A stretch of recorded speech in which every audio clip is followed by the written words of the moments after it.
right, everyone. So it's a great pleasure that we have Samin giving a turbulence seminar today. So Samin is known to most of us. Uh,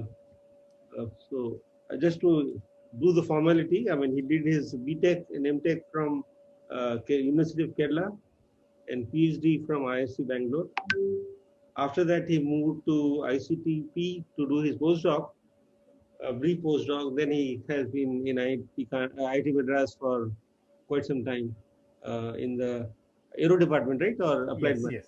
Aero, aerospace department. So, uh, and his interest is convection simulations and various topics. So he will tell us about convection today. So, Samin, all yours. Okay. Thank you. So, shall I switch off the video? And let me share the screen. No, keep video on. No problem. Keep video on. Okay. Your video on so we can see you in the side. Okay. Others can turn off their video and audio. Okay. Let me. Yeah. So is the screen visible to you? So uh, I'm going to present what the so-called Vogel-Escudia flow. Okay. So this is nothing but you take a cylindrical can and you rotate the top lid or bottom lid, and then you get a vortex structure inside the cylinder. So flow inside the cylinder with lid rotation is what we call as Vogel-Escudia flow. Why we do that is because of the pioneering research done by Vogel and Escudia. I'll be talking about the heating effects and the convection that's happening. So these, what I'm going to present here, the slides that I'm going to show is scavenged from, Manjul's and Vishnu's PhD thesis. So some of the results that I have shown is already published. Some are not yet. Fine. Okay. I hope the next slide is visible. Just checking if it is okay. Yes, fine. Yes. Okay. So let me start the presentation. For the next 30 to 40 minutes, plus some question answers for the next another 20 minutes or so, I'll be discussing on the breakdown of axial vortices. So if you look at the delta wing, so what you see here is the dark region is the delta wing. This is an internal experiment visualization done many years ago. So the upper portion and the lower portion, you see two streaks of vortices that's coming from the leading edge. So leading edge is somewhere here. The flow is from left to right. So you have these vortex that's on the two sides of the delta wing. So these vortices are the lift generating mechanism in delta wing. So if you look at these two vortices, they are characteristically different. So the first one, you have a smooth axial vortex, and then there is a change in the structure towards the end, whereas the lower one, that you see a small bubble somewhere here, and then it diffuses off. So these is change in characteristics of, or the structure of the vortex, which is the axial vortex, is what we call as the breakdown of the vortex. So in aerodynamics literature, you will see as vortex bursting. So we are going to use this as a breakdown vortex because it's going to be in the convection regime, and we will stick to the jargon of breakdown rather than bursting. Okay, so this kind of vortex shape or structure has been noted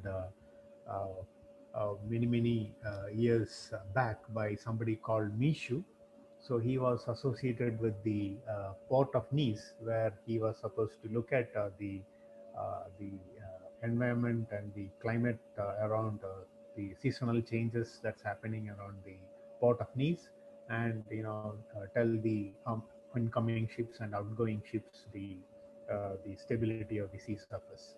So if you look at here, he basically uh, illustrated with sketches, hand sketches, the water spouts that's on the surface of the sea, where you would see, there are bubbles that's closer to the surface, and there are some bubble structure that is well above the sea surface. And these structures now we know as vortex breakdown.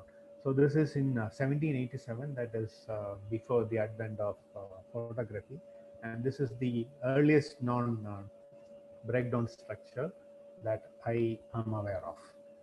Okay, this is very close to what is we have as more recent or structure based on detailed measurements.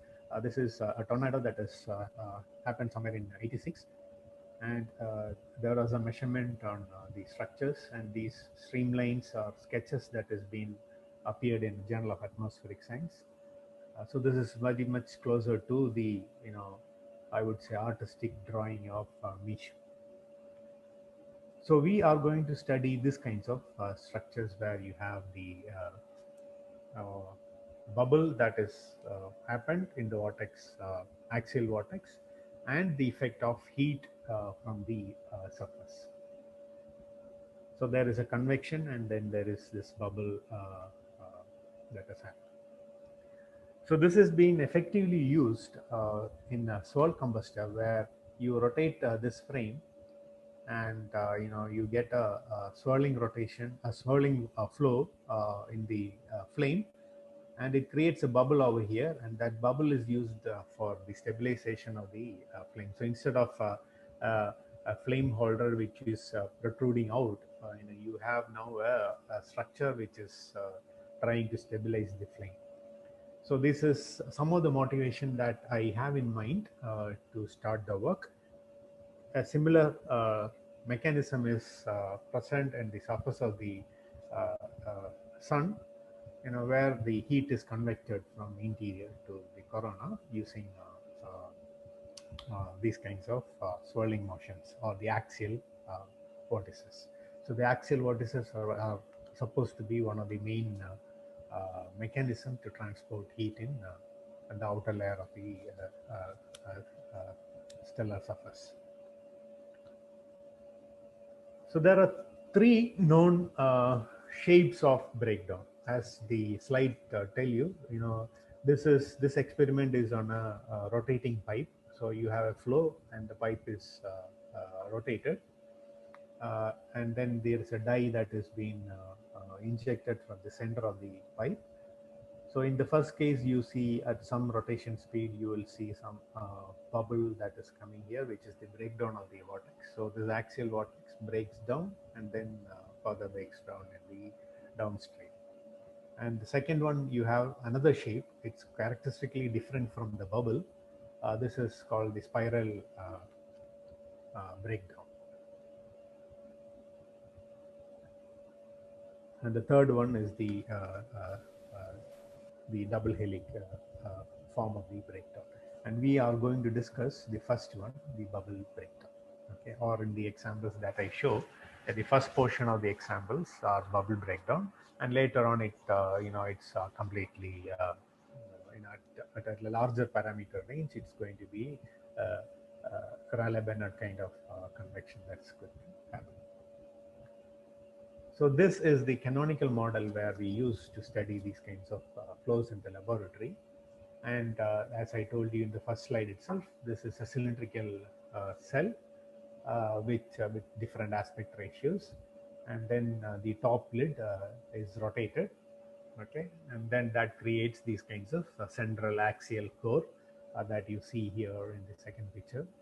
So these are streamlines that's coming out and, being pulled up. So the fluid is thrown from the top layer or top lid towards the side walls, and once it hits there, the fluid comes down, and it's moved up through the axis, along the axis in this particular fashion, which is shown here with the streamlines, and goes up. So this is the central axial vortex, and the breakdown of this central axial is what we will study, and that is what it's shown in the first picture with the two bubbles.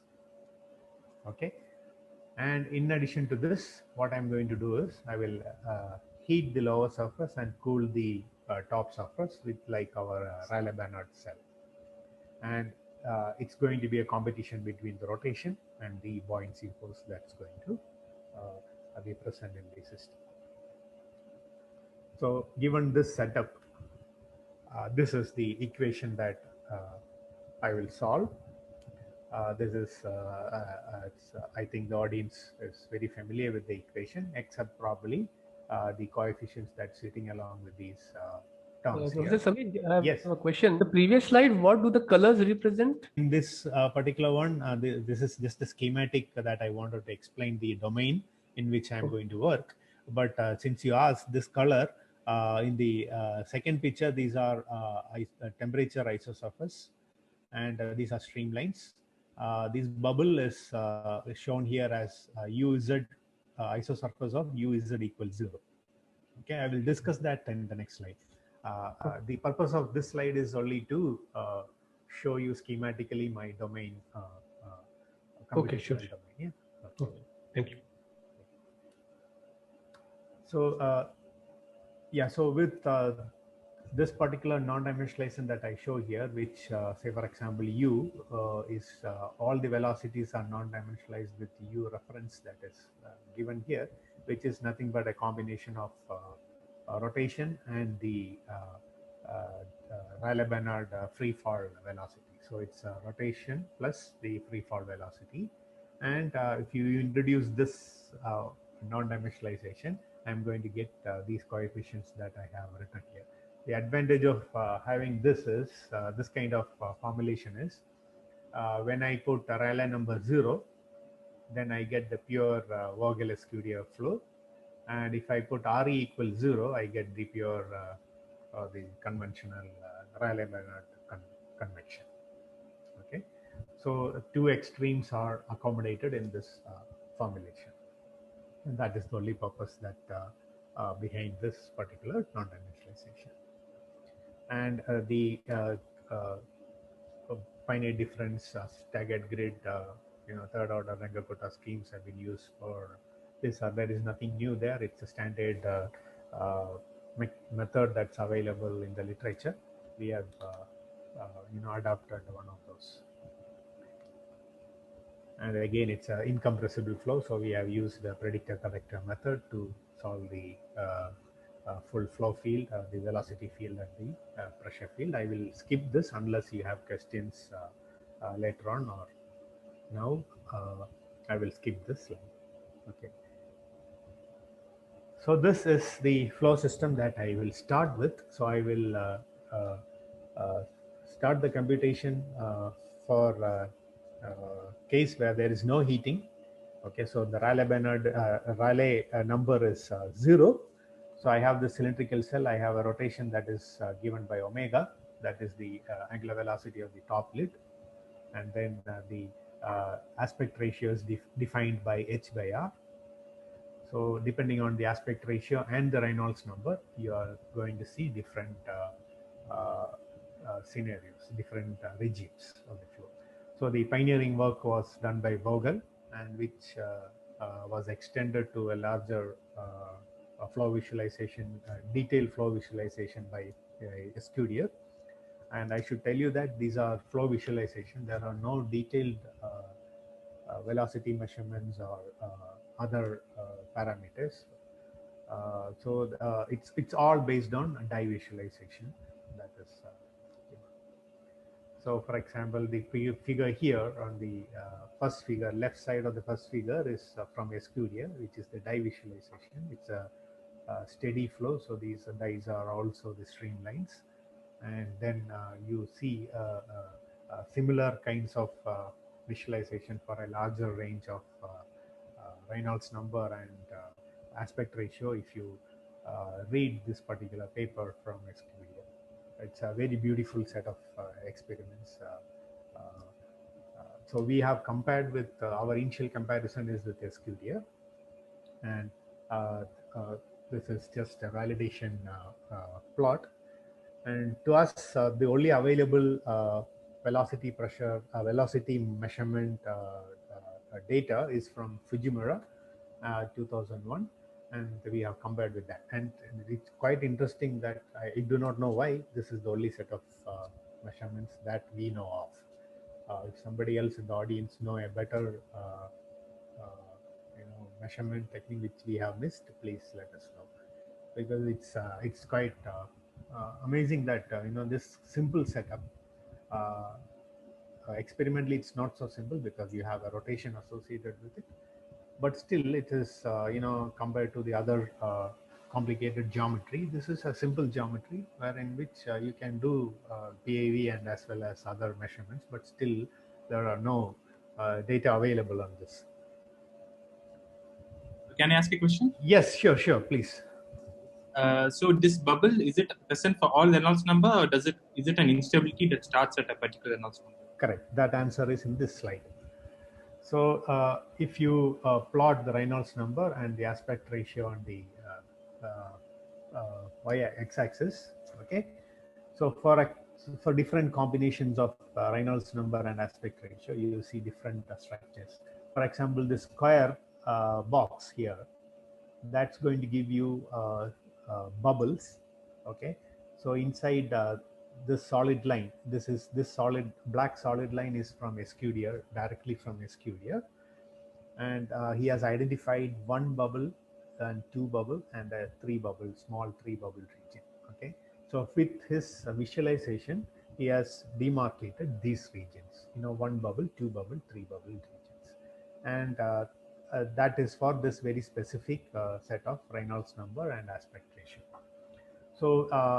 So if you plot, if you do an experiment with 1.5 and Reynolds number of this around this, you will see one bubble. If it's here, it's two bubble, and so on. Now, what we have done is we have elaborated this set and identified more regimes. Okay, so this this blue triangle is again a bubble breakdown, but this bubble also have unsteadiness, which is not discussed in Escudier, but it was later on discussed by somebody else. So there is, I'll come to that. So in this slide, I want to show that there are other features associated with this system, which we classified and discussed the details of the route to chaos and the unsteadiness present in it. Did I answer your question with this? So this the black curve is the one which shows the boundary between no vortex bubble and vortex bubble, I guess. Correct. Yes. So in the hash region is where you have the axial vortex without any breakdown. Without any breakdown. And this bubble is a single phase. It's just a recirculation region. Correct. It's a single phase. There are no. It's not a multi-phase. It's just the recirculation region, which correct. Yes. Okay, I'm good. Yes. And an instability, or is it not an instability? That I will discuss towards the end. Okay. Yeah. Okay. So some of these have been computationally identified, but without classifying it in this particular way by few people, mainly the group from Lopez. So they have come up with several of these structures. So what we have done is we have now put it in a general umbrella of this particular classification based on topology and the bifurcations and the mechanism of instability associated with it. Okay. So the first set, which is the square that you see here. So these are steady breakdown bubbles. Okay, so that is the black square. That black square comes here. So for several values of Reynolds number and aspect ratio, you get these bubbles. These bubbles are uz equals 0 contours. Okay, so this on the surface of this bubble, you have uz equals 0. We identify that as the bubble. And the contour that I'm showing here is along this particular plane, your u theta uz, I think. Okay, so this is the contour of this. So if you look at it, there are no asymmetry in this. It's a purely axisymmetric mode. So if in these regimes, if you do an axisymmetric computation, you will get exactly this kind of scenario. These bubbles are all this kind of scenarios. And Lopez have done the axisymmetric computation, and you see similar structures there, similar plots in this combination. Okay, so there are single bubble, two bubble, and probably three bubble also in the steady axisymmetric regime. Okay, so we are identifying steady axisymmetric regime as one set of flow field. Okay, without identifying the number of bubbles. This is steady axisymmetric. The next one is unsteadiness associated with the axisymmetric. So if again the contours are the same, and the uz equals 0 is what is shown as a bubble here. So if you look at this, the bubble oscillates along the axis, and so that is one unsteadiness. But if you look at the uz along the theta direction, there is absolutely no change. So it's again using an axisymmetric computation, you can get this particular unsteadiness, which is what is shown here in the blue triangle. Okay, which was not identified by Escudia. He has just said it goes into unsteadiness, but what kind of unsteadiness in the dye snapshots, it's not been possible to do that. So he has just demarcated here as unsteady above this value, above this dash value as unsteady regime.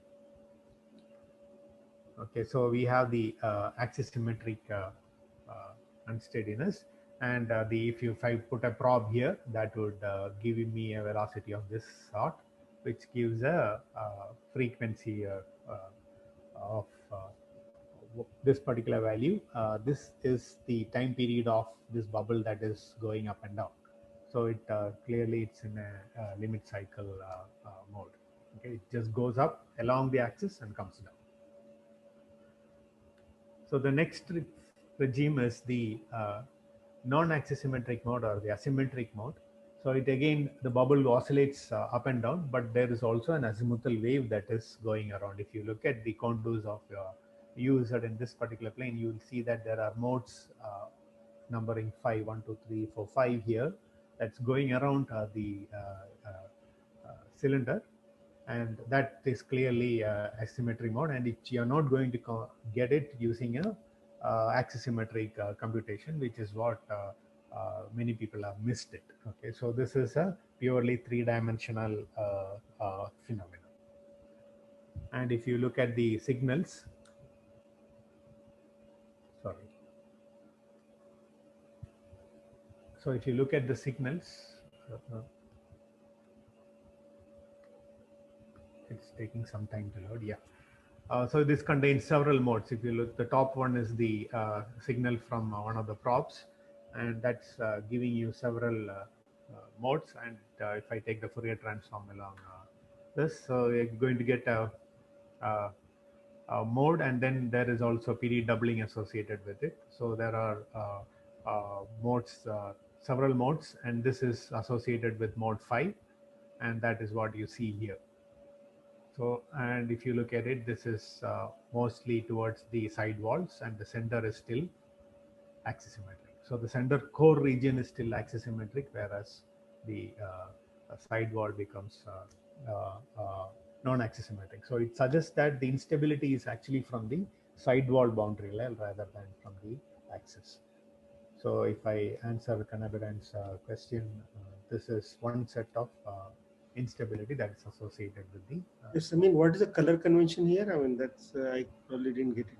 Okay, so this is the uz along the theta direction. So this is the value of uz, and the peak value. So the blue is Blue is small and red is the larger value. Okay, good. Uh, Thanks. Yeah, yeah. Manjul, is that right? Manjul, are you there?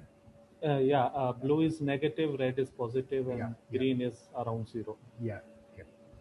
And I have a question is it co-rotating with the top lid or is it contra-rotating? Only the top lid is rotating. So in this mode, is it rotating in the same direction as the lid? Correct. Yes, yes, yes. Co-rotating mode. Okay. Yes, yes, yes.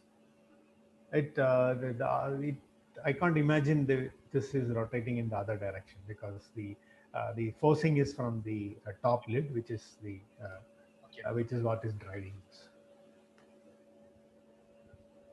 Okay, so the color contours are similar and the values are similar in all the slides. So this cross section that I'm showing here is also the used contours. So here, this is an interesting case where I will go back to the map and show you where it is. So for a large Reynolds number, say for example 2.5, you have something called weak turbulence. Why it is weak turbulence is what I'm going to tell you now. So what we have seen now is the axisymmetric unsteadiness. Then we have the sidewall waves that's associated with this. So this is rotating azimuthal wave with n is the wave number associated with it. And this one is multiple waves associated with rotating azimuthal wave. Multiple wave means you have wave numbers of 1, 2, 3, or 4, all coexisting together in the system. So before that, I would discuss the weak turbulence, which is at the high Reynolds number regime.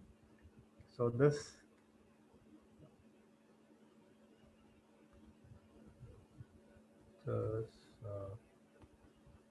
slightly slower. Okay, so weak turbulence is mainly because you have if I put a probe, one closer to the axis, one slightly away from the axis, I get these kinds of turbulence signal. But if you look at the Fourier spectrum, it's not going to have a broadband frequency. It's not a broadband frequency. So we call this as a weak turbulence, also because we could identify axisymmetric modes in these signals. So if for this case of Reynolds number 5000 and aspect ratio 2.5, you have a bubble. Okay, it's a bubble of irregular shape, and that rotates, it gyrates, and it precise around this axis. Then you also see these kinds of turbulent structures that's there, and in that, embedded in that, we also have these kinds of very beautiful symmetric axisymmetric not axisymmetric it's a wave of very specific wave number, and that is closer to the wall, and inside the or closer to the axis, it's still axisymmetric. So we would like to call this as a weak turbulent state instead of a pure turbulent state. And this is, contains all sort of modes. There are several modes, we have extracted some 10-15 modes of the structure itself. Okay, now in this topology, now I am going to add the heating. So I heat the lower lid and cool the top surface, which is similar to our Rayleigh-Bénard convection. And obviously, the new parameter that's going to appear is the Rayleigh number and the Prandtl number. And depending now, instead of just Reynolds number and aspect ratio, you have two more parameters based on which we have different regimes. For this particular study, we have fixed our aspect ratio and Prandtl number. So the effects are mainly due to the Rayleigh number and the Reynolds number, or essentially the buoyancy and the rotation. So it's a balance between buoyancy and rotation is what we have studied here. We did not touch the Prandtl number or the diffusivity part. Okay. Now, like our non-dimensional, because of the non-dimensionalization that we have done, which is essentially the rotation plus the buoyancy free fall velocity, the Nusselt number can also be something similar. So if I take the first two terms, that is our standard Rayleigh-Bernard definition of Nusselt number. But here, because of the rotation, if you do the take the energy equation and extract the heat transport, you will have a contribution from the rotation also, and that is what our third term tells you. So in the presence of heating and rotation, you're going to have these three terms. If Reynolds number is 0, you will get the first two term, which is the Rayleigh-Bernard Nusselt number. And in the if the Rayleigh number is absent, the temperature is a passive scalar, and the heat transport is entirely due to the third term here, which is the rotation contribution to the heat transport. And heat transport there is a passive scalar without a buoyancy term that we know of in the Rayleigh-Bernard convection. Okay, so there is no source term. So for the rotation and the heating, you are going to have all these three terms, which is what we are going to use to identify different different flow regimes. So before going into the Nusselt number and heat transport, if you look at the structure of the or the topology of the bubble or the streamlines, so as I increase my Rayleigh number, it becomes more and more convection kind of scenario. So when you have Rayleigh number 0, which is the Vogel-Escudier flow, for various Reynolds number that's shown here, you see the one bubble, two bubble, and probably the two bubble that has been merged to form this particular scenario. But along with this, if I heat, then there is some kind of buoyancy that is taking the fluid up and down along the side walls. That is going to create a convection kind of flow.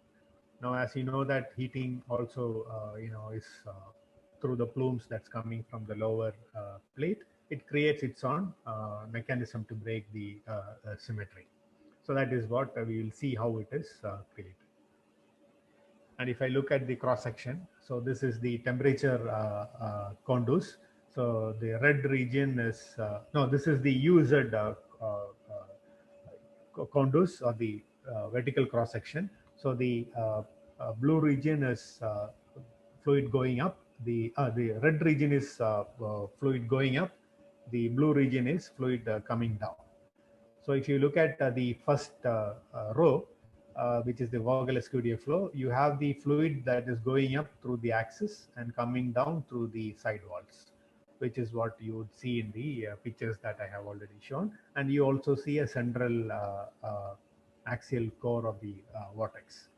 But as you increase the heating, you see a more and more familiar picture that we see in Rayleigh-Bernard convection, where you have a fluid that is going up through one side and coming down. So a large scale circulation kind of flow is what you would see in the, say for example, the first picture in the last row.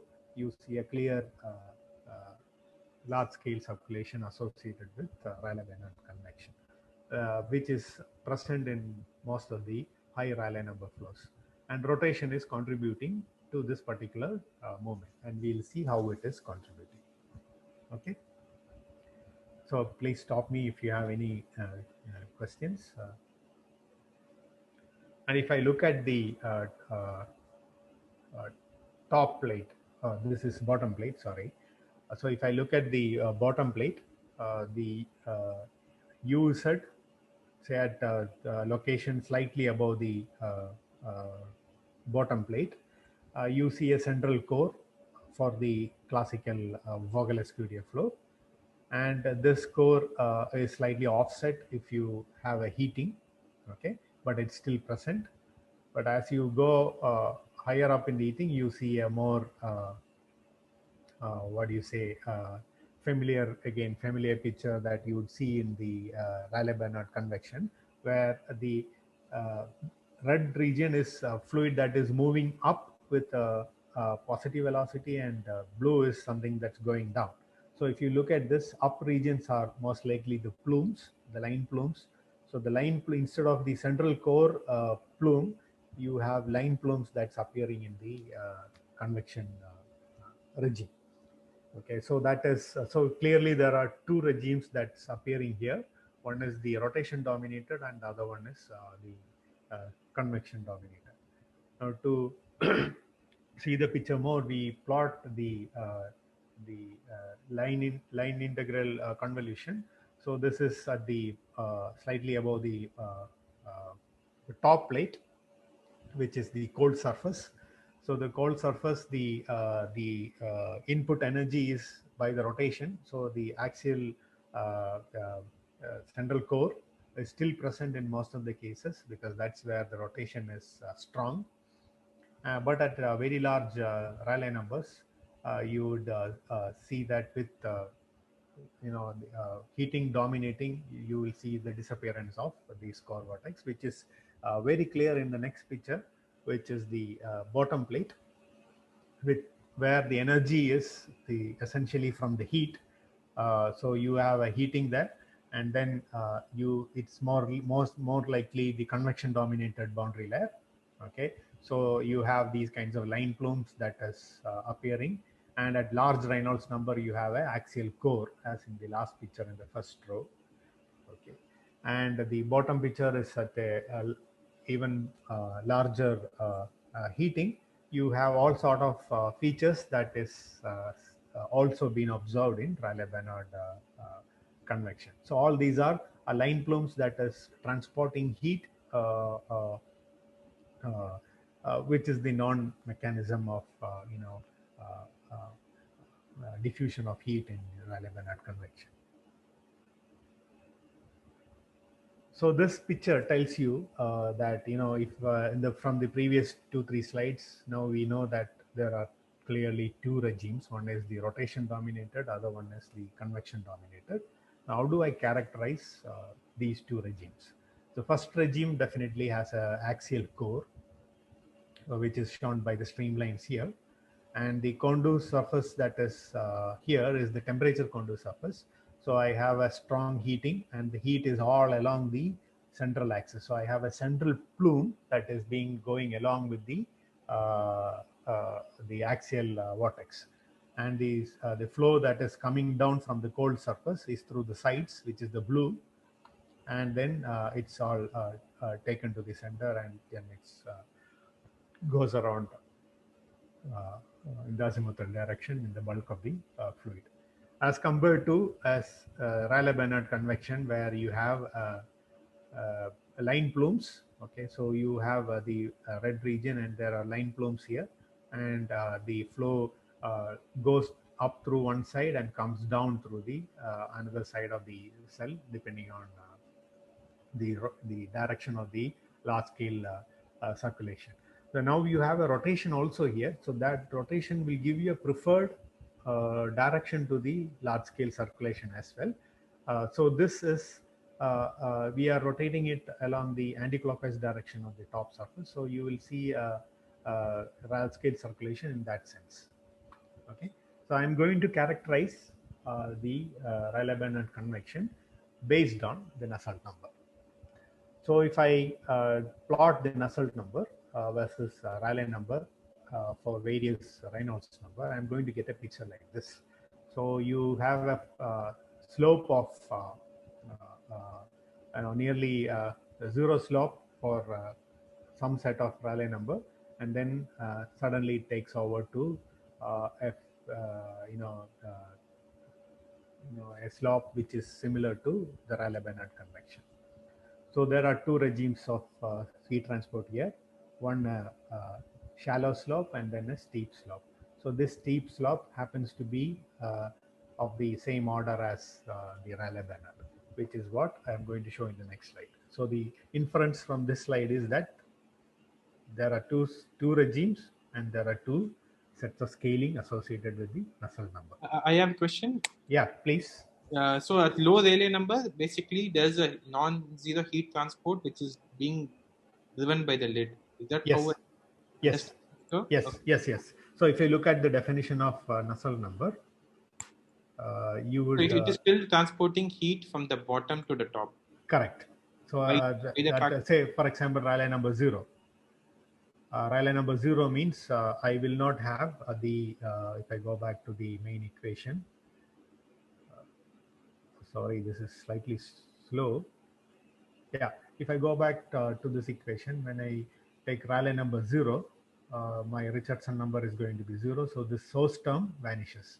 So there is no coupling between the temperature and the momentum equation. So there is no source term. So your temperature is now a passive scalar. But there is a heat transport. That is what is defined by this Nusselt number, which I have defined it here. Yeah, here. Okay. So if I Rayleigh number is 0, 1 plus this quantity is going to be my Nusselt number, which is transported entirely by the rotation of the top lid. It's So, like I would have guessed it should be 0, but maybe I don't know why it should. Why are you? Because there is a conduction. See, you have say you consider a layer of thermally stratified flow. Okay, assume that there is no buoyancy. Okay, now you are taking some fluid from lower portion and putting it on the top portion by hand. Okay, just imagine this virtual experiment. Okay, so if I take some fluid from the bottom and put it on the top, there is clearly a heat transport. That is not due to Rayleigh-Bénard because I have assumed there is no buoyancy. So that heat transport is defined by this. Keep the question to the end, discussion. We are recording. The recording will look very bad. Oh, okay. Let's push the detailed question at the end. Okay? Okay. That's the format we are following. Okay.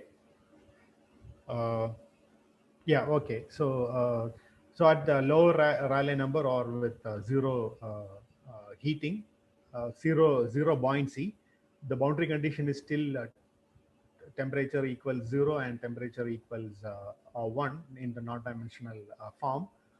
So that temperature difference is still there, but the buoyancy term is switched off. That is what the Rayleigh number 0 in this particular talk means. It's not non-heating case. It is a no buoyancy case. So there is a heat transport associated with the rotation, and that's what's given by the definition there. So you have two regimes here. One is this, and then the Rayleigh-Bénard. Now I will identify.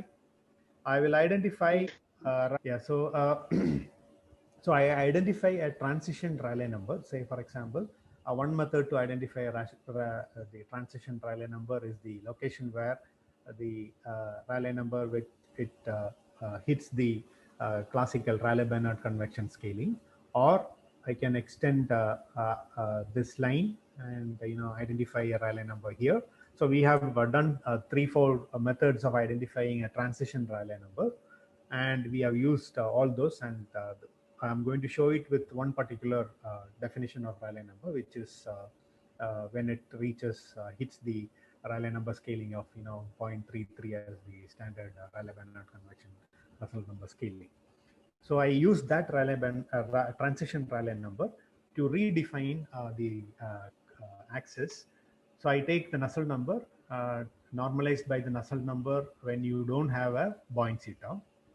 Okay, and then Rayleigh number is scaled by the transition Rayleigh number of that particular case, and then I get this plot. And if I look at this, the blue dots are identified as the Rayleigh, the rotation dominated regime, which is this particular side of the scale here. So these straight lines with zero slope, nearly zero slope, is what it is shown here as the blue dot, and the pure convection dominated regime is what you would see here as this. And the fit curve, Rayleigh number to the scale to the power 0.33 is our conventional Rayleigh-Bénard. Also note the contours of the temperature at the lower plate. This is a temperature of 0.99, okay, isosurface of temperature 0.99, and you would see that there is a central plume or core or a part of the vortex that is at the axis, near the axis, in the rotation dominated regimes, whereas in the convection dominated regime, all the cases show line plumes that is also identified in the Rayleigh-Bénard convection. So we identify these two regimes, and now we need to find a criterion to differentiate these two, distinct regime. So if you look at the Nusselt number in the convection dominated regime, it follows Rayleigh number to the power minus 0.33. And the rotation dominated regime, if I plot the Nusselt number versus Reynolds number, it follows a scaling of that is shown here. Reynolds number 1 by Nusselt number is Rayleigh number to the power minus 1 by 1.1. So it implies that at the transition regime, at somewhere here around 1, so at around this region where the slope changes to the 0.33, these two scaling should match. So around if I draw a circle somewhere around here, when Ri by Ra t equals 1, I should get these two regions should match, and which is what we have used to identify a parameter. So at the scaling, at the transition region, if these two scalings match, then I can put them as a ratio and identify a parameter, and that parameter can be used as the region to demarcate. So this is what is plotted here. So the contours of that parameter chi is the color contours, and the circles that we have shown here are the cases of the rotation dominated examples, computations that we have done. The triangles are the convection dominated the cases that we have done, and it falls nicely on two different regimes if the value is 10. So the ln chi equals 10. Above ln above values will fall on one particular regime. Less than ln chi 10 falls on some other regime. So you have this criteria. So ln chi defines greater value of ln chi, tells you that it's rotation dominated. Smaller value, smaller than 10, defines that as a convection dominated regime.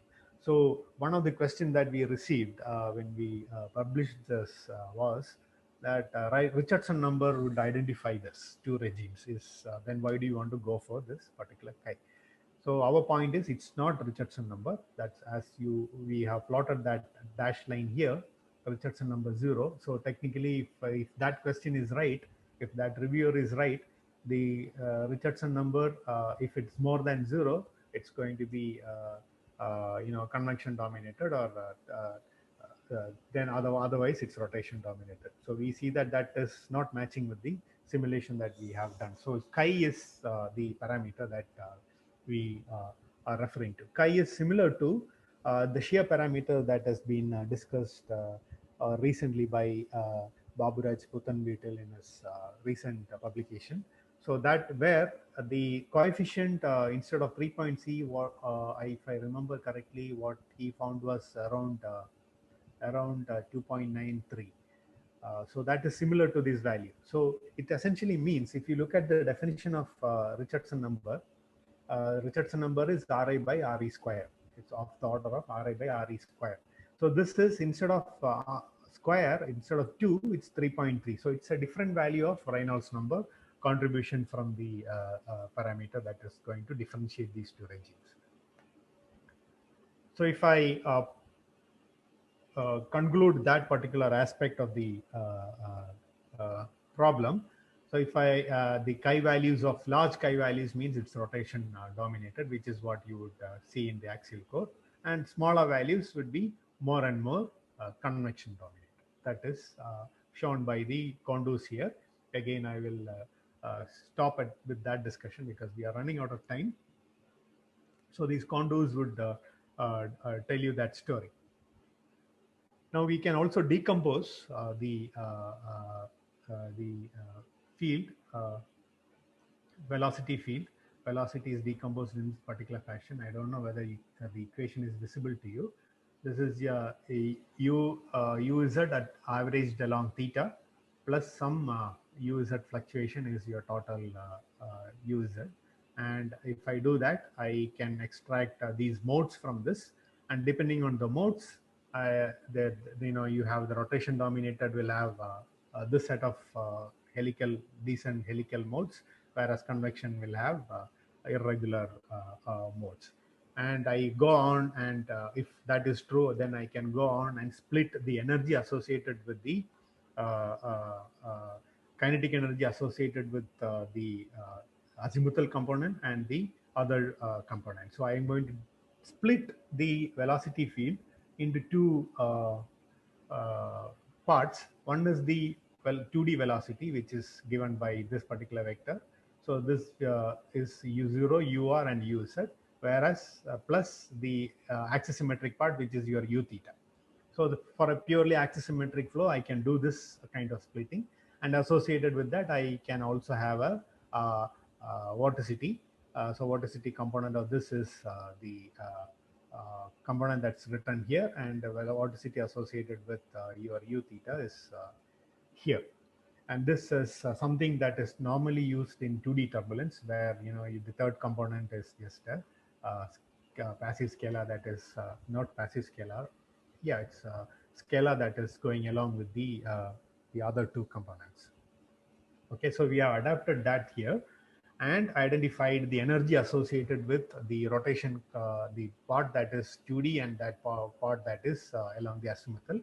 And you would see that most of the kinetic energy is associated with the theta component, whereas the other one is nearly zero. So you would say that, in the pure Vogel-Escudier flow, where the Rayleigh number is 0, the entire energy is associated with the theta component, and the other two components plays no part in the energy distribution. But with the heating, the scenario is quite different, because now if you heat it, you cannot really split. The energies are comparable. So they associated with the azimuthal wave as the other 2D component. The kinetic energy contributions are more comparable, which means it's entirely 3D, and you cannot get it using a 2D computation.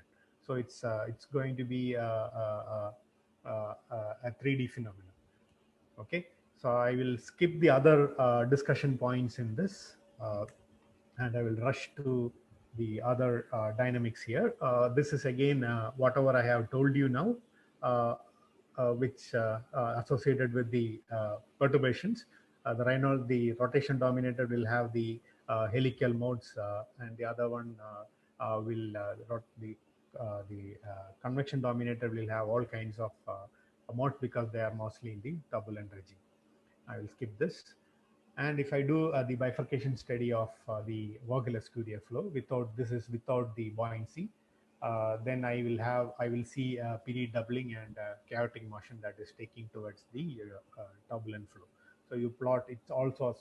If you keep increasing, you will see this, and when you decrease it, there is a small hysteresis that's associated with this. We have not investigated too much into the hysteresis. We have just identified these regimes and the route to chaos. So with heating, you have still more regimes, which is the from the limit cycle, you have the frequency locked regimes here, which is essentially 2 or 3 modes, and then you have a quasi-periodic mode, so for a higher Rayleigh number, and then eventually to chaotic motion. So as compared to the Vogel-Escudier flow, which is period doubling mode towards chaos, here you have a quasi-periodic mode and then goes into the chaotic mode with multiple frequencies. So in summary, what we have done is we have identified 2 regimes.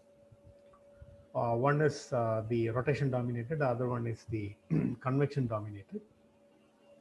And then the scalings are also different. Based on scalings, we identified a parameter. So if you know the Rayleigh number and the Reynolds number, I can tell you where it's going to be.